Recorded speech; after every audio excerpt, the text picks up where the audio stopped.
Welcome to electronicsforyou.com's DIY project videos. This video is a proof of concept of the DIY project LED globe that blinks when ISS passes overhead, which is published on electronicsforyou.com. You will get to see the project working in action. Seeing that this project works would give you the confidence to invest your time and energy in developing it. Let me explain key parts of the project that you will learn more about while working on it. This hemispherical lamp blinks for about 30 seconds to a few minutes when the International Space Station passes over its location. This project is done using the Adafruit IO and the IFTTT app.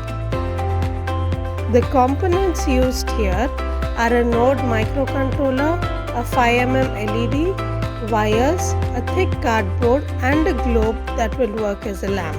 Interested in making this DIY project? Refer to the URL below for the complete circuit diagram and detailed project overview.